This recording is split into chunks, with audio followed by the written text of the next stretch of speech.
네, 뉴스토마토의 기사를 통해서 오늘의 주요 뉴스를 살펴보는 시간 뉴스 브리프입니다. 첫 번째 소식부터 알아보겠습니다. 자, 첫 번째 소식은 정부의 기업 밸류업 정책에 호응하는 바람직한 기사 내용부터 먼저 살펴보겠습니다. 제목부터 보시죠. 현대차, LG 대규모 투자 밸류업 호응입니다. 현대차와 LG가 밸류업 정책에 호응을 하면서 대규모 고용과 또 투자 계획까지 발표를 하면서 눈길을 끌고 있습니다. 자, 그럼 바로 자세한 기사 내용을 전해드리도록 하겠습니다. 자, 27일 각사에 따르면 현대차는 2026년 말까지 3년간 국내 8만 명의 채용 그리고 68조 원을 투자한다고 밝혔습니다. 관계자는요, 지난주 주총 때 회사 미래 비전을 공유해달라는 주주들의 요구가 있어 발표하게 됐다라고 설명을 내놨습니다. 자, 그러니까 즉 밸류업 정책의 기조에 맞춰서 주주 친화적인 노력을 하고 있다라고 밝힌 겁니다. 자, 그리고 LG도 이에 질서라 대규모 투자 계획을 내놨습니다. 다음 내용 확인해 보겠습니다. 자, LG그룹도 주주총회에서 투자 계획을 주주들과 공유했다는 내용이죠. 2024년부터 28년까지 5년간 약 100조 원을 국내에 투입할 계획입니다. 어느 정도 규모라면 글로벌 총 투자 규모에서 65%에 해당하는 정도로 대규모 투자 계획을 밝혔습니다. 자, 이어서 다음 내용도 살펴보실 텐데 정부의 밸류업 정책 기조에 따라서 여느 때보다 주주 친화 정책을 알리는데 기업들이 적극적인 모습을 보여주고 있습니다. 이에 따라서 다른 그룹들의 후속 발표도 이어질지 관심이 쏠리고 있다는 점 기사에서는 전하고 있습니다. 자, 다음 내용으로 넘어가 보겠습니다. 두 번째 소식은 첫 번째 소식과는 정반대가 되는 내용으로 전해드리겠습니다. 이 밸류업의 문구를 남발하면서 눈살을 찌푸리게 하는 회사들이 또 있다고 하는데요. 자, 바로 기사 내용으로 들어가 보겠습니다. 자, 27일 금융당국에 따르면 일부 자산운용사들이 기업 밸류업 프로그램을 상품 홍보에 활용해서 문제가 되고 있습니다. 금융당국이 하반기 중 코리아 밸류업 지수와 관련해 상장지수 펀드를 상장시킨다고 발표를 했는데 벌써부터 상품 홍보에 밸류업 수혜라는 문구가 등장을 하게 된 겁니다. 이 삼성 액티브 자산운용부터 해서 하나씩 사례들을 들여다보도록 하겠습니다.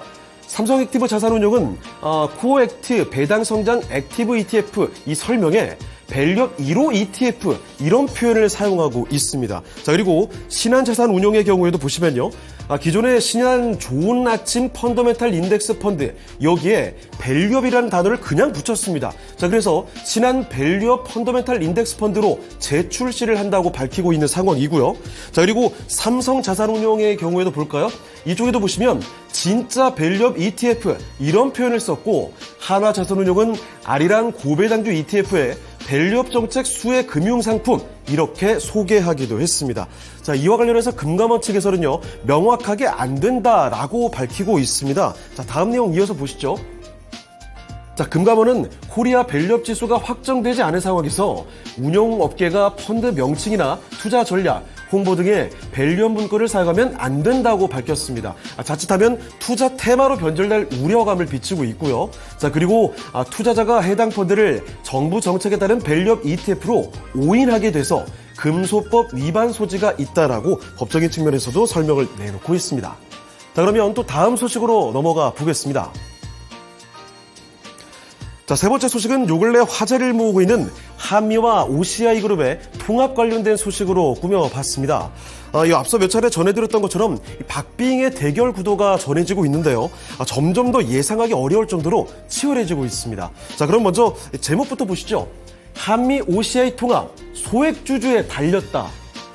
자, 그렇습니다. 이제는 소액주주의 선택에 모든 것이 달려있다라는 내용인데 기사의 내용이 좀 길어 보이지만 간단히 정리해드리도록 하겠습니다. 도표를 통해서 먼저 보시죠.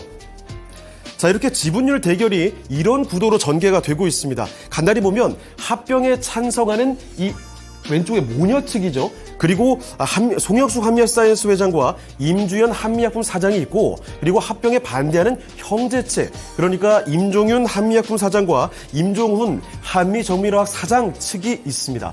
자, 그런데 여기다 앞서 캐스팅보트 역할을 하는 신동국 한양정밀 회장이 이렇게 형제 측으로 갔습니다. 그래서 남아있는 게 국민연금과 소액주주다라는 말을 전해드린 적이 있는데 이 국민연금이 이번에 이 모녀 측 손을 들어주게 된 겁니다. 지분율을 보시면 42대 40 정도, 역시 별반 차이가 없게 됐습니다. 자, 그러면 결국 기사 내용으로 한번 들어가 보도록 할 텐데요.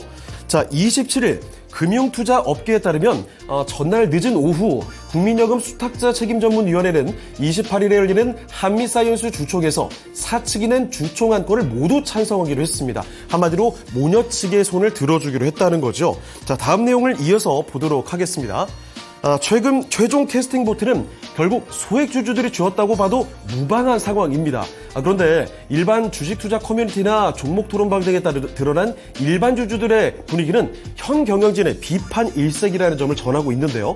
내용상으로는 모녀의 상속세 재원 마련을 위해서 한미약품그룹을 OCI에게 넘겼다는 시각이 지배적이라고 합니다. 자, 거기다가 또 하나 있죠. OCI 홀딩스 아래 이 부강약품이 있는 점도 우려를 낳고 있습니다. 한미사이언스와 합병 가능성 때문인데요. 이 부강약품은 2019년부터 적자 엔진 중이기 때문에 이런 점도 부담으로 여겨지고 있습니다. 자, 그런데 주식을 장기간 보유하지 않은 투자자들이 많다. 이런 특성상 주권을 행사할 수 있는 주주가 몇이나 될지는 예측하기 어렵다고 합니다. 자, 그러니까 오늘 열리게 되는 한미사이언스의 주주총회에 관심이 더 기울여지고 있다는 점 전해드리겠습니다. 자, 이렇게 해서 뉴스브리프 정보 전해드렸습니다. 더 많은 뉴스토마토의 기사 내용 확인이 필요하시면요, 옆에 QR코드로 들어오시고 확인해 보시면 되겠습니다. 뉴스브리프였습니다.